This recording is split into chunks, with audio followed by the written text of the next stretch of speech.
waxaa maanta la dhaariyay odayaashii labada beelood ee horey ugu dagaalamay deegaano ka tirsan hawdka gobolka Sool waxaana dhaariyay guddiga culimada ee loo xilsaaray labadeynta labada beelood sidoo kale guddiga culimadu waxay ka warbixiyeen qaabka ay u dhacayso dacwadda labada beelood fadhi walba oo kamid ah fadhiyada garsoorka waxaa lagu furayaa kelmad wacdi ah iyo kelmad baraarujin ah oo dhaqanka la siinayo waxaanu ku xijinaynaa kaalinka ay yeelanayaan ergada dhexdhexaadka ee aan garsoorka ahayn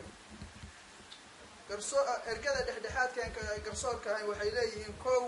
ka tala bixinta iyo go'aaminta wixii arrimo dhaqan ah ee xaajadu yeelato waxaa qodobka iskale ergada dhexdhexaadka ah ee aan garsoorka ahayn labo waxay iyaguna leeyihiin oo kale qancinta beelaha iyo sujuudkooda haddii arrimaha qaar la isku fahmi waayo labada qodob waxaa iskale ergada dhexdhexaadka ah ee aan ahayn garsoorka waxaan insha allahu ku xijin doonaa haddii ilaahay idmo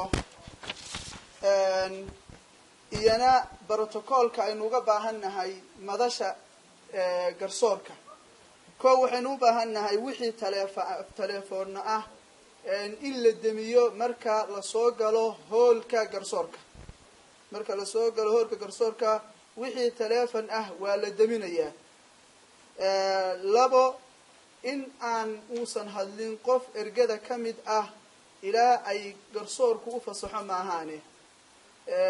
waxaan kusoo celinaya oo adkaynayaa beel kasta waxaa u hadlaya wakiilu dacwaha ay soo magacowdeen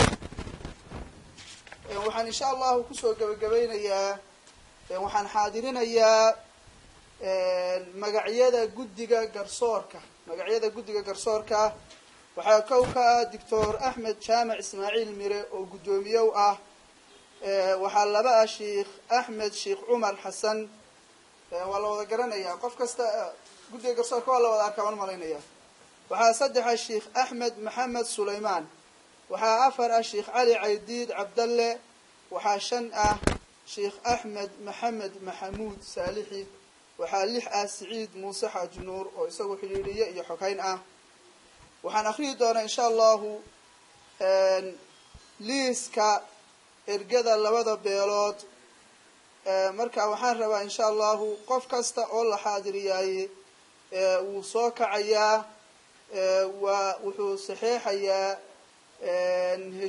hawshan buu saxeexayaa waana la dhaarinayaa siiqada lagu dhaarinaya insha allahu waa u akhriyi doonaa haddii ilaahay idmo waxaa igu wallaahiya inaan nabadda labada beelood daacad kaga shaqaynayo colaadna aanan ka gelaynin ciddii colaad ka wada ee aan ogahayna aan ka hortegayo